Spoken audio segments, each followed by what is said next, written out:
The view of Jerusalem is the history of the world, says Benjamin Disraeli. It's more. It's the history of earth and heaven. And here I am, sitting at the center of heaven and earth, feeling a whole lot of gratitude. I'm Rav Mike Feuer, and this is the Jewish story. Interlude, Jerusalem Day 5779. So every once in a while, you gotta get out of the house. I know that you're probably used to hearing me in the safety of my own living room, and you might be a little bit alarmed at the strange sounds you hear in the background in multiple languages, birds chirping, and even the light rail, because I'm out of the box. I'm out on the streets of Jerusalem. If you're gonna get out of the box, my experience is it's best to do it when you're not alone. And who better to do that with than Yehudah Hakohen? How you doing, Yehudah? Good to be with you. Thank you so much for joining me here on a park bench in front of City Hall, perhaps one of the contenders for capital of the world. And we can talk about that later. But so we're here. It's almost Jerusalem Day, and I asked you to meet me because I've got a bunch of stuff I want to talk about. I'm going to dive right in. You ready? Sure. Because when I look around me, on one hand, what I see is a beautiful city. It's a modern city.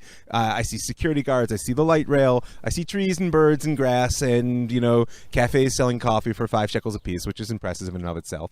But you know what else I see? What do you see? I see the dreams and prayers and hopes of 2,000 years. It's something that is very present in my consciousness, frankly, when I walk around Israel as a whole, but Yerushalayim perhaps more than any other place, that this is a place for which the people that we belong to has longed for a couple of thousand years. And I'm curious, first of all, do you feel it? Do you sense that in the air? Yeah, every day. The truth is that is Jerusalem. What you're describing is Jerusalem. It's the realization, but it's a realization of 2,000 years of longings in progress. It's realization in progress. It's not necessarily like realization full stop. No doubt. And we're going to come to the progressive element of this very day at the end. I want to save it for the end. But where do you see it in particular? Because when I look around, part of it is just in the architecture. Mm-hmm. Right, when you walk up to City Hall, the part that faces the old city walls of Jerusalem, there's like a little bit of face-off going on there. Plus, of course, City Hall itself on that side is riddled with bullet holes from the failed attempts to take the old city in 48 and all the sniping. So I feel like I see it in the architecture. Mm-hmm. Where do you find this sort of sense of living past and present? I think we can see it everywhere. We can see it in the architecture, certainly. We can see it in the people. We can see it. But the truth is, I think all of those things are really just expressions of an energy that's much more than the sum of its parts. I think there's an energy Jerusalem has that we're sensing in everything, whether it's the architecture, whether it's the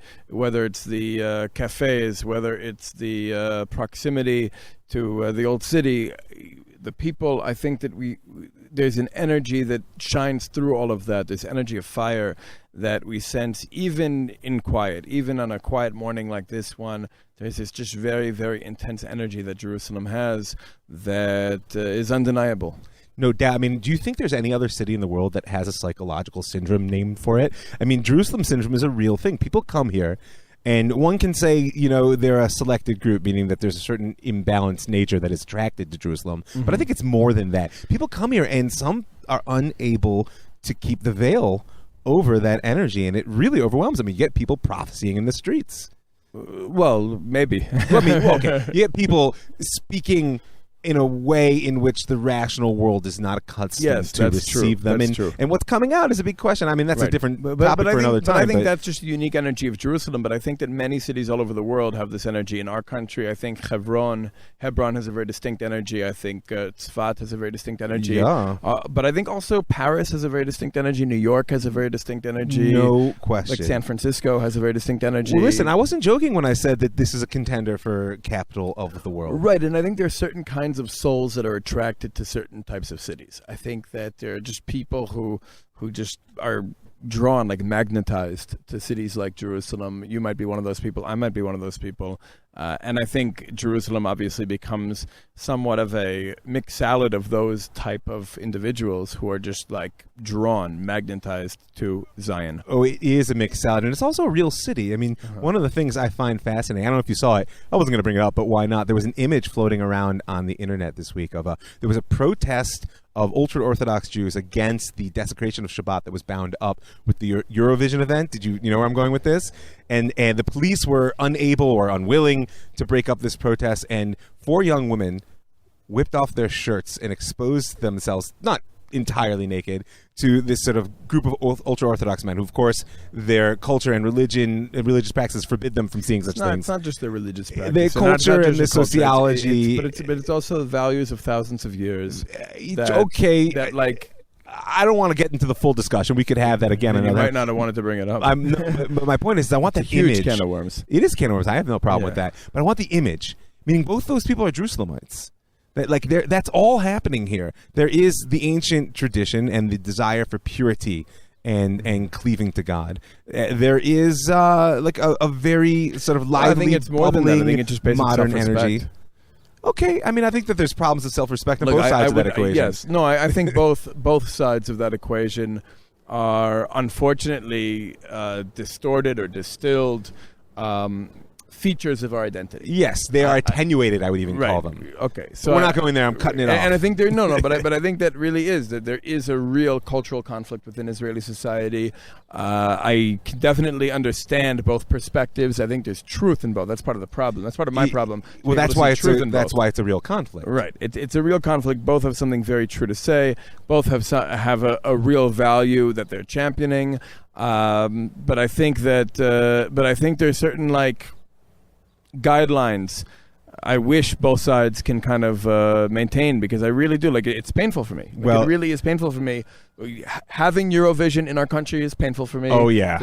Not just the desecration of Shabbat. No, the Etzem Dava. I don't know if you listened to Yishai Fleischer and I had a conversation about this last week. But we had a show on it as well. Yeah, it's a problem. It's a problem. But I want to focus on, if not the positive, at least on Yerushalayim.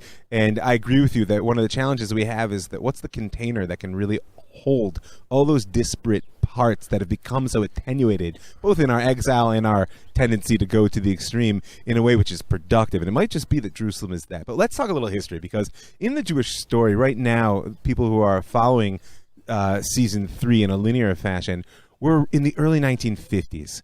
You know, we passed through the wake of the War of Independence. We're not yet in the solid ground of the, say, post 67 existence here, where there's a little bit of a retreat of the existential fear, really in the heart of the insecurity. And Jerusalem plays a very interesting role in that. I've heard you say before that you feel in many ways that the failure or the decision, depending on how you look at it, not to conquer the old city in 1948 on the behalf of the provisional government, right? Mind you that the Lechi and the Irgun, the two other elements of the underground army, maintained their presence in the old city and indeed tried to hold out. But the decision of the provisional government not to either hold on to or perhaps reconquer the old city in 48 constitutes a loss, meaning that perhaps we lost the War of Independence in some way. Well, we did lose the War of Independence. I mean, no, we won the War of Independence against England. Yes.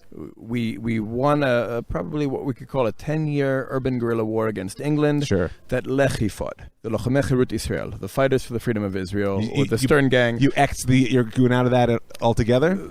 Not altogether, but they were against the revolution. You have to remember, for the first few years of this conflict, the Etzel, the Irgun Tzvai Leumi, was not only not fighting the British, they were aiding the British in their World War II efforts. And aiding the British against Lechi.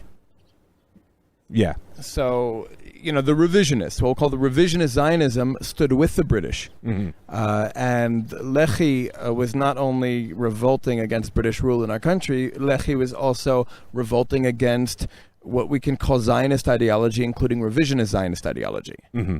Like Zionist ideology, which views the Jewish people as an object with a problem. The solution to that problem could be a nation state or what have you. Right, whereas Lechi looked at the Jewish people as a subject with desires.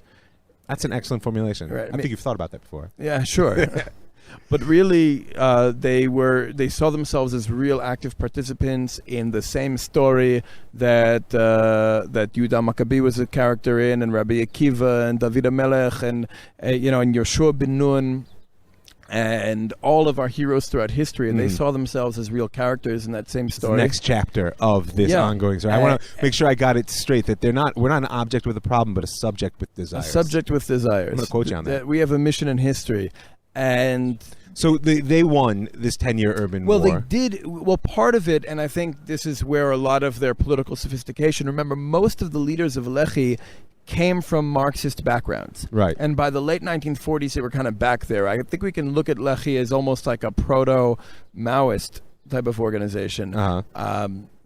But they definitely used historical materialism. They used a very critical scientific analysis in order to not only defeat the British Empire, but also to drag the Jewish community of Palestine in a war behind them. Yes. So by 1944, you have to remember also, by 1944, Menachem Begin, who had escaped Poland, he becomes the leader of the Etzel. He becomes the leader of the Irgun Tzvai Leumi here in Palestine.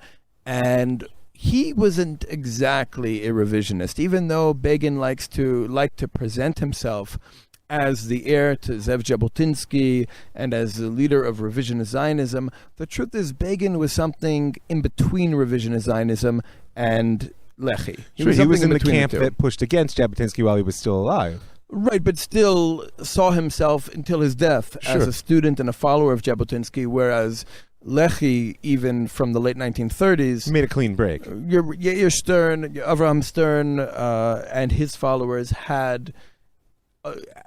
They were, look, a lot of these people were people who had actually come from Marxist backgrounds into labor Zionism, rejected labor Zionism because it was really too soft in terms of what they saw the revolutionary needs of the Jewish people as being at that time. They saw Zev Jabotinsky and revisionist Zionism having a much more masculine Jewish nationalism, so they did go there for a moment. But it became very clear to them very quickly that this was not really their home. It was a shallow vision, ultimately. Exactly. It was a shallow vision. To bring us back around to Jerusalem. However, they did see it as a great place to recruit from. So the Yair Stern and his followers were able to recruit from the Etzel in the land of Israel and from the Beitar movement and the revisionist movement in the diaspora. But really, when it comes to 1948 and when it comes to Jerusalem, by that time, Lehi had already dragged the Etzel behind them from the time Begin took command in 1944. And by 1944, the Etzel was also fighting the British. Even for a moment, the Haganah was. By 1948, it became very clear that the Jewish leaders who had collaborated with British imperialism were going to take power now that the British were leaving. Yes. And they had made a strategic decision, probably in collaboration with the Hashemite Kingdom of Jordan, that they would not fight to liberate the old city of Jerusalem. Lehi, of course, rejected that, and Lehi was determined, and the Etzel as well, to liberate Jerusalem. But, Jerusalem can't be liberated by Lehi. It can't be liberated by the Etzel. Jerusalem represents the unity of Israel throughout history. We lost Jerusalem in the Great Revolt against Rome because we weren't united, even though many burned of our... from within before the Romans ever broke the walls. Right, and even though we had so many different factions committed to fighting for our freedom and fighting to free our land from the Romans, because we weren't a unified people's army, we lost Jerusalem. The Maharal is very clear about this in Netzach Yisrael, in his book on Tisha B'Av, that we cannot hold on to Jerusalem if we are not unified. And I think that's what happened in 1948. Lehi, no matter how ahead of the camp they are not able to liberate Jerusalem without the rest of the nation of Israel behind them. It was only in 1967 that Tzahal, a people's army, the army of the Jewish people, was able to liberate Jerusalem. So that's a story that lies ahead for those of you who are keeping track of the Jewish story in its linear sense. So what I would take from this then is that the situation in 1948 is a stage. It's a turning point. Well, I would say we lost the war against the Arabs. We lost we lost a round of that war. Well, I'll say this. We won against the British. We made the British leave. We forced the British to leave. According to their documents, they left Palestine because of Jewish terrorism. The Palestinians lost worse than us. Oh, yeah. In terms of the Nakba, the Palestinians definitely lost much worse than we did.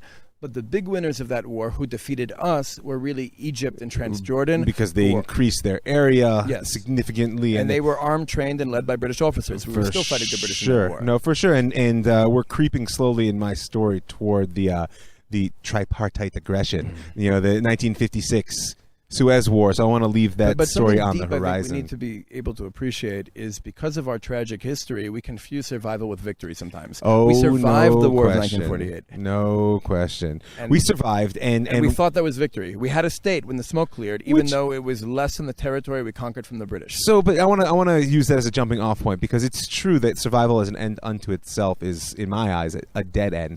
Nevertheless, first of all, it does deserve a significant dose of gratitude, especially in 1948. This has been a major topic. No, I agree. As I've been introducing my readers to some of the more difficult moral challenges that Israel faced in defending its borders, particularly from the phenomenon of infiltration, which had a conversation, or not conversation, I just told the story of Kibbutz, if you're familiar with the sort of massive retaliatory raid that happened in 1953. And I put out there for people to think about, and I'm reminding folks, I asked you for your feedback, that though today the value of survival may not present itself as particularly pressing, although it might still be, in 1953, less than 10 years after Auschwitz, and certainly only 5 years after the War of 48, it was a legitimate and pressing need. But I want to take a pull back again on the lens. So a little bit of the sense of why we didn't take 48 deserves to reflect, and I want to emphasize that lack of unity, because as we were speaking about before, in the sort of very fragmented nature of our present society, that begs the question of how we hold on to it.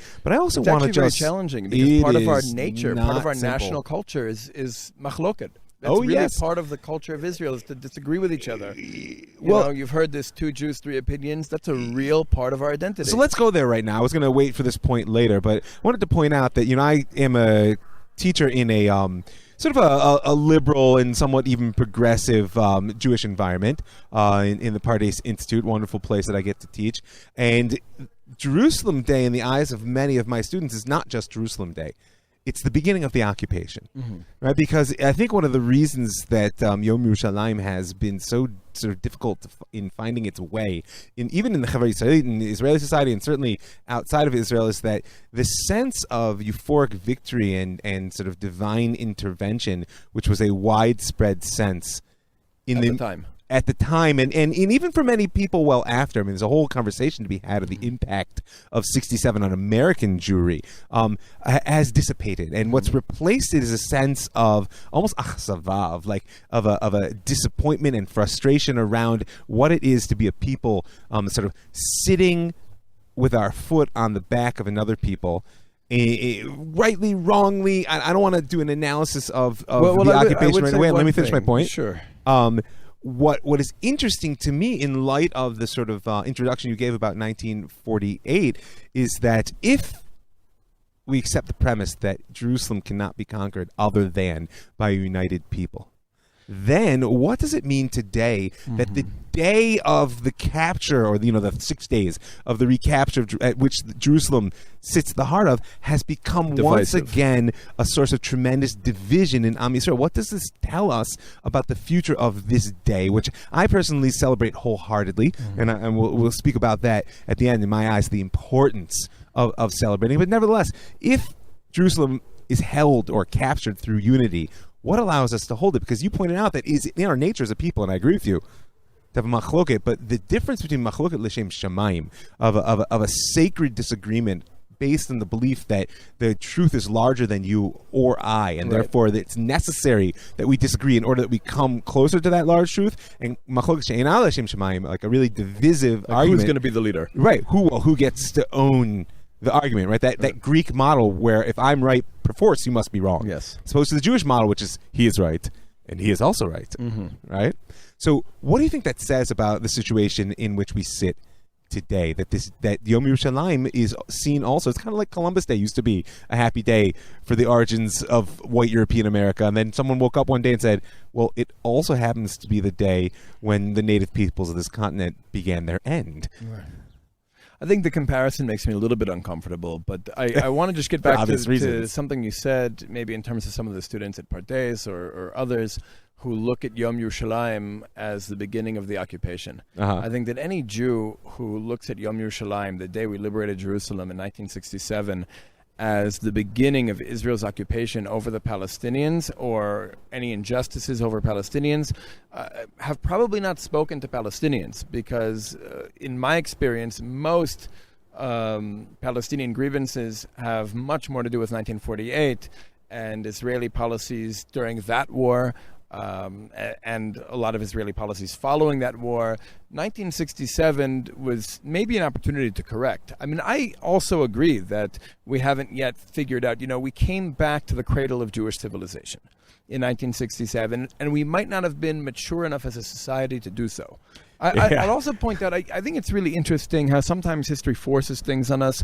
Between 1948 and 1967, to my sorrow, embarrassment even, the Jewish people as a collective, Israeli society, was not interested in Jerusalem or Jericho or Beit El or Hebron or Shechem. They didn't feel the lack. They weren't feeling it because I think we were just so happy with survival, so happy to have a nation state, a bomb shelter, after all of the persecutions we've licking been a lot through. of wounds. Right. And it wasn't, and I think that we were insensitive. There were people, there were individuals, a lot of the veterans of Lehi, especially people like Dr. Yisrael Eldad, Rav Yehudah Hakohen Cook. There were people who were pushing, who did speak about what's next, about where we need to go next. Felt the pressing vision. But most of Israeli society wasn't there until a woman named Naomi Shemer amazing. climbed Mount Scopus and stood exactly where Rabbi Akiva stood with his friends when they looked down at the Temple Mount and saw foxes coming out of the Holy of Holies.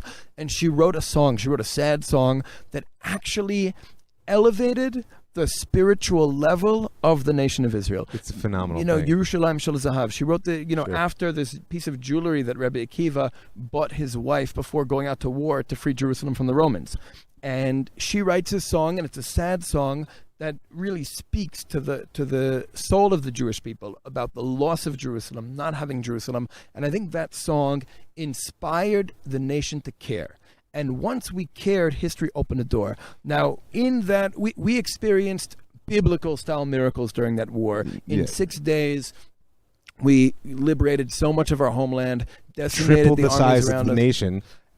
And I think we also smashed the idol of Christianity, which is something maybe we can talk We can about. talk maybe another time, but I think you are correct. There's a major sort of shichrul that happened. There was a liberation from old conceptions. On a very deep subliminal level, I think Western civilization's obsession with a two-state solution here is really all about snatching the historical significance away from the Six-Day War. So pause on that, because many of our listeners won't be aware that up till 1948, and even for a number of years after, arguably to this very day, the Vatican was driving an effort to internationalize Jerusalem. Yeah. Right? There was a sense that anything but Jerusalem. We can let the Jews have this, we can let them that, but Jerusalem belongs to the whole world, even though, of course, for many years, perhaps since the Crusades, it hadn't been such an issue, right? And that the temerity of the Jewish people to return to what had only ever been our capital, right, was a driving force within certain elements in the Christian world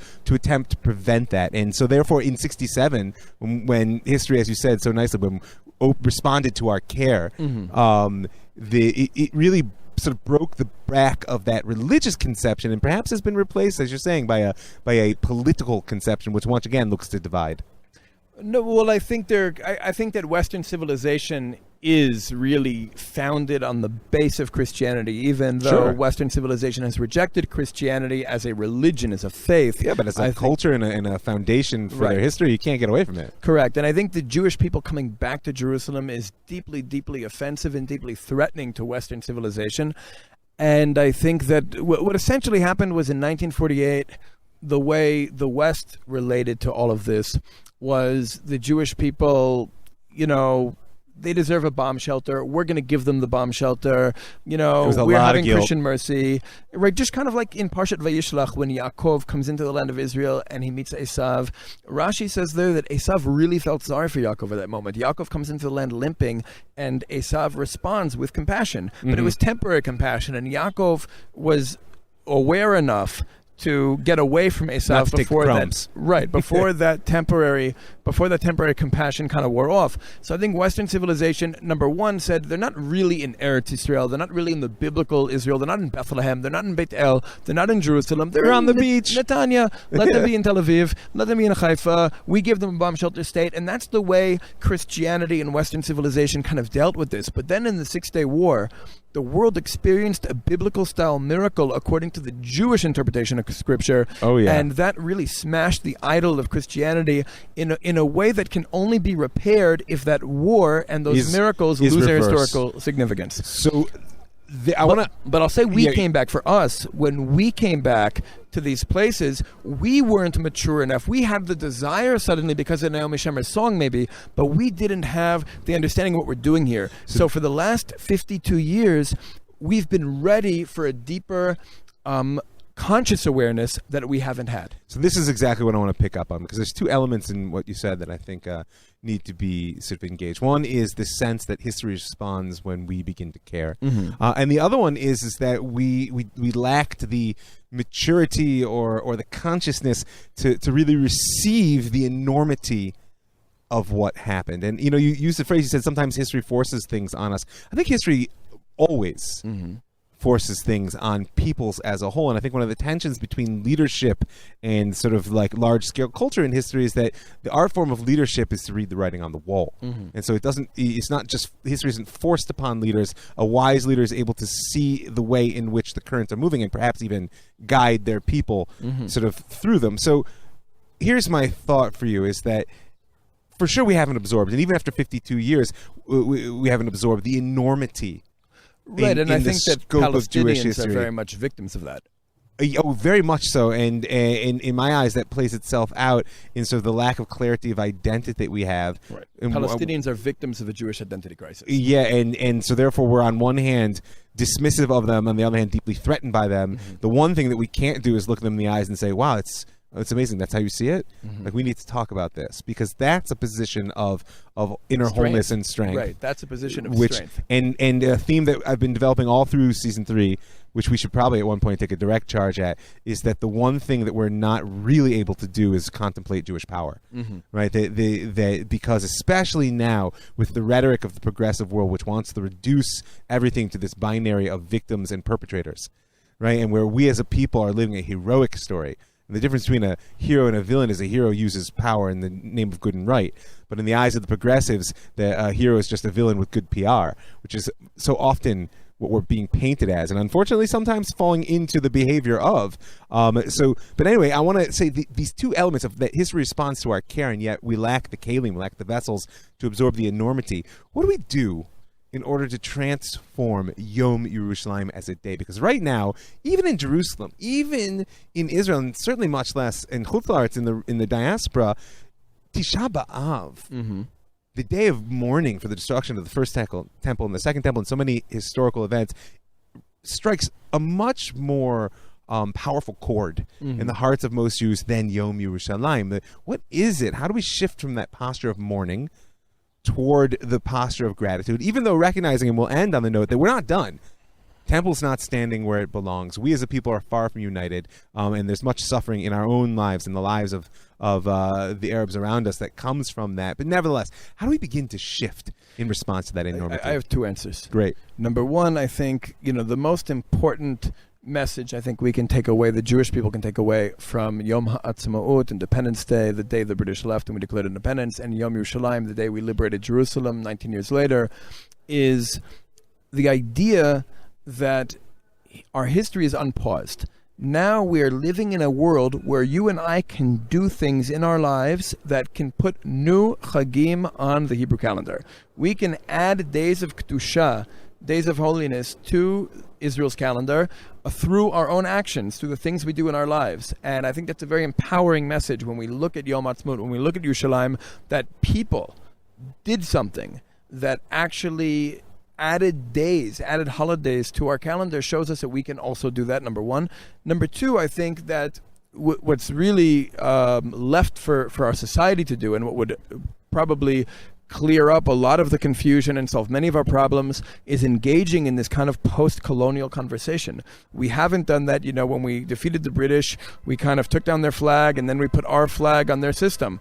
And very common act, by the way, in world history. Right. I don't think we're the only ones, but we need to engage it. We need to kind of clarify our identity. We need to have a national conversation with all of the different tribes of Israel, all the different sectors of Israeli society in the broader Jewish world, and have a conversation over who we are, what we came back to life for, what this project is all about, where we hope this leads the world. We have to kind of like shift, I think, from like narrow Jewish nationalism, which is what Zionism was, to a Hebrew universalism. I think that in 1967, when we returned to Jerusalem. It was the victory of Zionism. It was the end of Zionism. And since then, we've, of course, been waiting for a new Jewish liberation ideology that we need to encourage our young people to participate in formulating, rather than just kind of like train them to be like Zionists. And that's, I think, a lot of what's going on in the Jewish world today. Oh, yes. We're freaking out because some of our youth are too smart and too passionate to go for this kind of like pre-canned Zionist talking point campus stuff. Regurgitated nationalism. Right, where they're looking for something Regurgitated. bigger, and we need to provide something bigger. And I think that's what 1967, we came back. On the one hand, we were like, these are the places we've been yearning for 2,000 years. On the other hand, the Americans and Europeans don't want us here. But on the other hand, like, we need these mountains to defend ourselves. But on the other hand, there are too many non-Jews here. What are we going to do with them? What about our kind of like ethno-state? And we've been hung up in that back and forth ever since. 52 years later, here we are. There's still refugee camps. Things have gotten actually much worse for the Palestinians. In many ways, sure. And I think now we need to kind of really engage in this post-colonial conversation and encourage our youth to see themselves as the thought leaders of a new Jewish liberation ideology that can pick up where Zionism left off and actually bring our people the rest of the way forward, protect Zionism's positive achievements while cleaning up its mess, and actually trying to figure out what we're doing here and what we have to share with the world now that we're back on the stage of history. So fantastic. I want to respond to both those points, and then we'll hit one last piece, and then we're going to have to wrap it up because, Jerusalem is also a city where we both go to work. Well, I also want to let listeners know that if they want to hear more of these ideas, they can check out our podcast. We just started a podcast. Great. Where can you find it? Well, Vision Magazine. visionmag.org, or on SoundCloud. I think they should just like search Vision Magazine. And or if they want to be in touch with you directly, you got an email they can find you? My name is Yehudah Hakohen. It's YehudahHakohen@gmail.com, but also through Vision Mag. Things can get to me, visionmag.org, the Brit Chazon movement. We just launched a podcast. I don't know if we're doing it right. I hope we're doing it right. It's all right. In the beginning, it's always messy. Yeah, okay, so it's messy. And listen, if that was too much information for you to absorb, most of you know how to find me, and I can find you, Yehudah. I highly encourage you not just to tune in, but to share, right? Because if the things that we're speaking about here strike a chord, if you agree, you disagree, it doesn't really matter. If it strikes a chord, respond. Right, that's what we're looking for. Is looking for a conversation. Exactly. And so in that light, I hear you laying out a very different type of post-Zionism than the one most people are familiar with. My experience is that you are correct that the regurgitation of sort of like cold nationalism, right? Nationalism is a dish best served hot, right? And right now it doesn't really appeal to people, and the sort of ability to stir the embers through fear and through slogans is limited for people of intelligence and sensitivity. Well, it works better on Israelis and diaspora Jews because for all Israeli kinds of reasons, Jews because it's do built, actually experience themselves as exactly, threatened, whereas diaspora Jews don't see it. It's antithetical to the culture they're living. But the problem is that if we fail to offer an alternative, so then post-Zionism becomes a deconstruction of Zionism. Right. It shouldn't be a retreat from Jewish liberation, but we should advance to the next stage of Jewish liberation. And I really do believe that at this point in history, Jewish liberation and Palestinian liberation are intertwined. So to me, what needs to be done is we need to declare victory and move on. Meaning to keep fighting the battle of 1948 and 67 is a mistake. You declare victory and move on to the question of what lies next. Now, the question of, as you called it, Hebrew universalism, which in my mind really is sort of the emblematic symbol of that is the Temple Mount, and this idea that Zionism was about returning to Zion in terms of Jerusalem. We could call it even Moriahism, as I've heard Yishai Fleischer say, right? That there's a visionary element of uniting the world, b'malchut Shaddai, which is there. There's another piece that I wanted to respond to is that this power of making history and of putting days of holiness, of Kedusha, sanctity into our calendar ourselves. It's worth noting that one of the reasons I believe that we haven't yet absorbed the enormity of the world in which we're living is because it's deeply threatening to normative religion. Okay. Right? Meaning a religious person functions oftentimes through the sanctity of routine, which has been sort of clarified and codified through ages. And there's a deeply challenging element in religion it's deeply challenging to change things. I think that's just part of what we're facing. On one hand, that's good because it allows you to preserve much of the wisdom that has been clarified and sanctified over the ages. On the other hand, it can be downright stultifying. Like, one of the things I find so frustrating is, and it's less actually I find than since I came here about 16, 17 years ago, the arguments that simmer around whether you should say a bracha or you should say a blessing when you say Hallel, the Psalms of praises on Yom Yerushalayim and Yom I do, HaTzvut. by the way. I definitely make that bracha. I belt it out. In the morning, not at night. And frankly, I haven't done it at night in years. We did it in the beginning, and then it kind of faded in my community. Okay. I frankly find it a little bit bizarre that I'm expected with a full heart, at least because I'm Ashkenazi, to say a bracha on Rosh Chodesh when I say Hallel. But on the day that I genuinely feel God has touched the planet within our time, well, I'm not so sure. But a part of that is just the nature of religion, and I think that there is just some breaking. So that's a happen along the way. Deep question, because I don't think we have a religion. I think that this portable version of our national culture that we took with us into exile was rebranded as a religion a couple hundred years ago when we wanted to be Germans and Frenchmen with full rights. Sure, we've spoken about that a lot along the way in the Jewish story. Yeah, nevertheless, functionally, for many people, that is what it is. No, I'm with you. We need to. I think I'm with you. So that's I'm with part you. of this decolonization process. I think when we stop thinking of this religion called Judaism and actually kind of relate to ourselves as part of this like rich ancient civilization that's impacted human history so much and is back on the stage of the international community to impact history again, and to start thinking about I think part of the problem, one of the things that's really in our way, is we're still on defense, like you said. Oh, yeah. And I think part of it is because we're experiencing the international community trying to, like, take away part of our land. Push us back into the box. Right. Reverse our victories of the Six-Day War. I actually think, if you take all the Jews living in the West Bank, we're a very diverse group. I know you live in the West Bank, I live in the West Bank. Our communities aren't the same. Some of my best friends live in the West Bank. But I think that there's a common denominator that a lot of us share, and that's that we see ourselves as this proud ancient people that was unjustly displaced from our land. We somehow managed to return home after 2,000 years against all odds. Yet the international community is trying to displace us again through a two-state solution. And the only way we figured out so far how to resist that is to populate as many mountains as possible to make it logistically hard for them to remove us. Exactly. That's it now. Now, I've been part of that. I've spent the last 18 years of my life being part of those efforts to populate these different parts of the West Bank and East Jerusalem. But one conclusion that I've reached is that in addition to those efforts, I think the real essential way to defend ourselves from international attempts to divide our land is to unite with Palestinian actors who are looking to resist a two-state solution as well. If Palestinians and Jews are able to speak in one voice against partitioning this land, against the two-state solution, then I think the international community, especially the United States, will lose all moral credibility in trying to push these top-down solutions on us. This is a powerful stance, and it's something if people want to know more about, I highly recommend that they tie into Vision Magazine and that they be in touch with you, because I know many of the people out there probably heard that and are thinking, what? I've never really heard anyone who's in favor of populating hilltops with Jews talk about uniting with the Palestinians. Something else I would add to that is that we need to learn to speak in a language which can unite the world in new ways. Right. So many of the paradigms that we inherited from World War II, this sort of post-colonial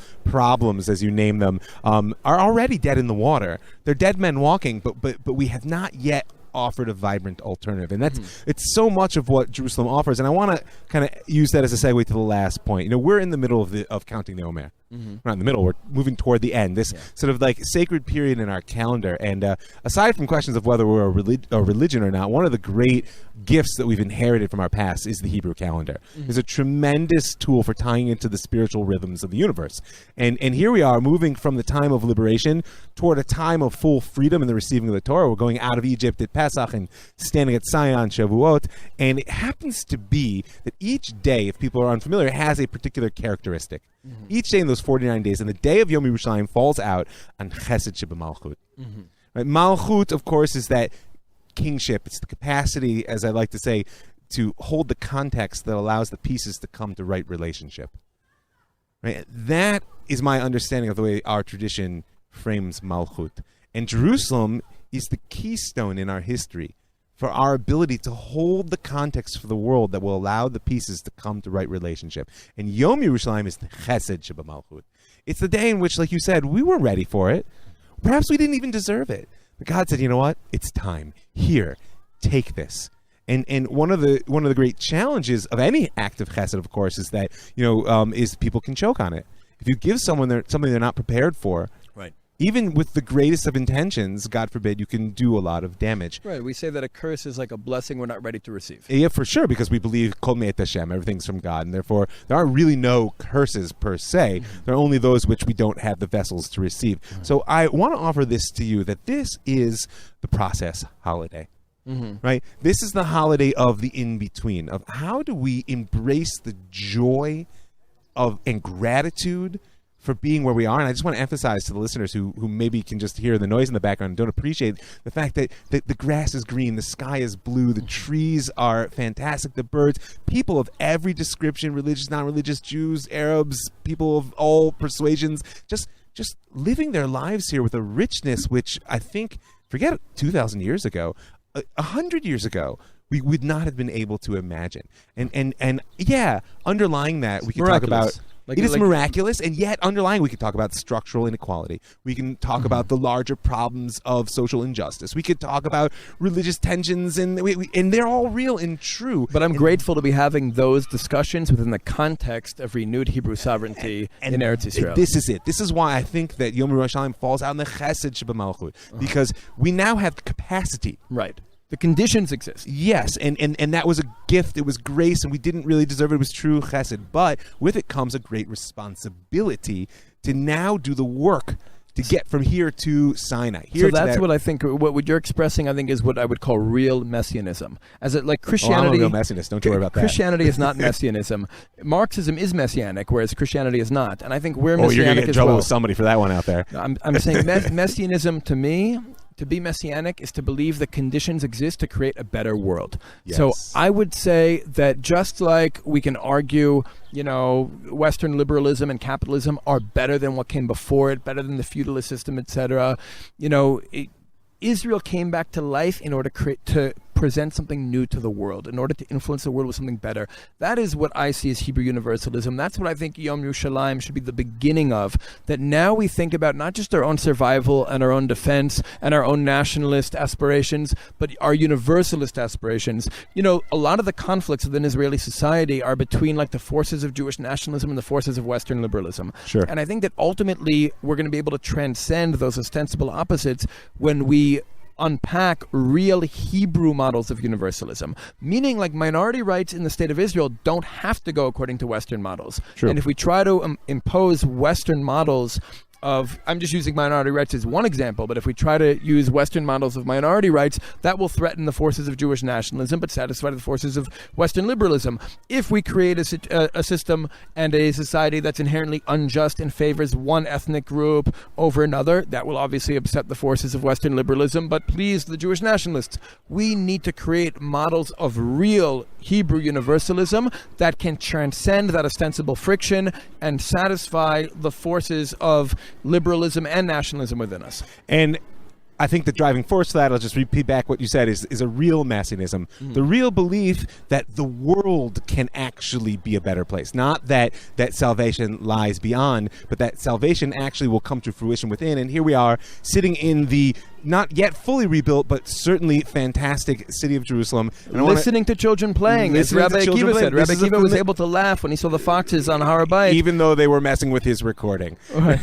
This is a fulfillment of prophecy, people, and I want you to be part of it wherever you are. You can be part of it with Yehudah Hakohen by finding him at Vision, say it again? Vision Magazine. The Next Stage podcast at Vision Magazine. Just search Vision Magazine on SoundCloud or go to visionmag.org. Or you can reach out to me and I'll put you guys in touch. You can always find me, where I'm on Facebook and Twitter, Jewish Story Podcast. Just get in touch, people. RalphMikeFoyer@gmail.com. And I want to thank a few people before we close out. I want to thank all those folks that give their hard-earned money for helping to make this show happen, for keeping it free and widely distributed. I want to ask you to join them right now. Do a little something for the sake of Yerushalayim. Go to my website, jewishstory.co. In the upper right-hand corner, you'll see a button that says Be a Patron. You can click on through for a little bit of per podcast support. If that's a little bit more than you're looking for, I'm happy to sponsor the show in the memory of the deceased or in honor of the living. Send me an email, and I will set you up with the details. I also want to thank the Land of Israel Network for creating a platform that allows me to reach so many amazing people. That's the landofisrael.com. I want to thank the Pardes Institute, pardes.org.il, for building an educational institution that allows me to touch the hearts and minds of so many amazing Jews. And I want to thank you for listening here on this wonderful Jerusalem